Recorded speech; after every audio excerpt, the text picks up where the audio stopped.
بسم الله الرحمن الرحیم. امروز میخوام یکی از روش‌های سریع تجزیه چند جمله درجه 3 رو با هم بررسی کنیم. این که خب شما اول از همه وقتی چند جمله درجه 3 بهتون میدن میدونید که ترکیب یک چند جمله درجه 1 و درجه 2 است. شما اول باید سعی کنید یکی از ریشه‌هاشو حدس بزنید. اگه چند جمله واقعا قابل تجزیه باشه و ریشه‌هاش اعداد خوبی باشن، اینجوریه که شما چیز کنید. اول باید اعداد 1 منفی 1 2 منفی 2 یا حتی 3 و منفی 3 رو امتحان بکنید خب و ببینید ریشه هست یا نه. وقتی اینجوری بشه میتونید یکی از ریشه ها رو حدس بزنید و بقیه‌اش رو ادامه بدید، تجزیه کنید.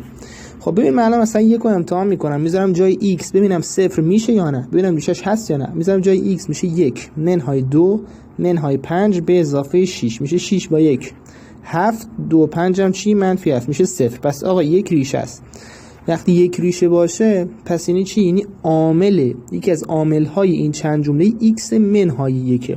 پس وقتی ریشه رو دست آوردید عامل x منهای ریشه میشه اون پرانتزی که باید بنویسید. خب این ریشه رو قرینش میکنید میشه در واقع چی؟ اون پرانتز. این پرانتز اینی در واقع یکی از درجاتشه.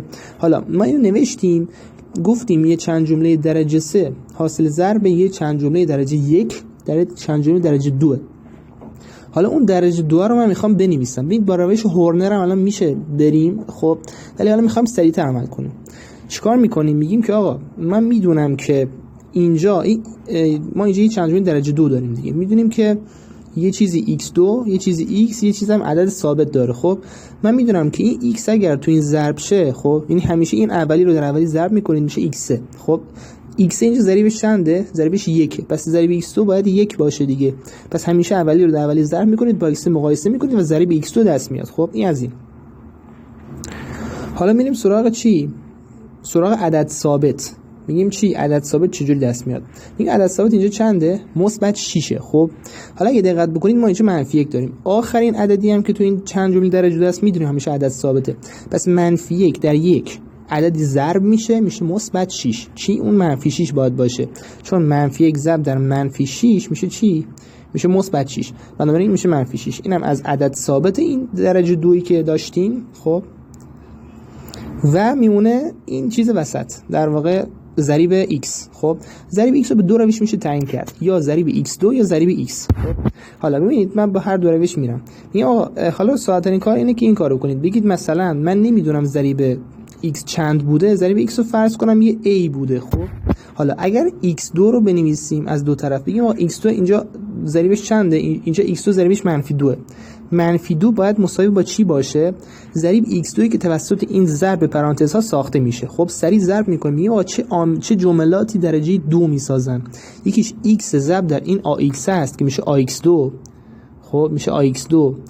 یه دونش دیگه چیه؟ یه دونه دیگه هم منفی که ضرب در x2 دیگه که میشه منفی چی؟ x2.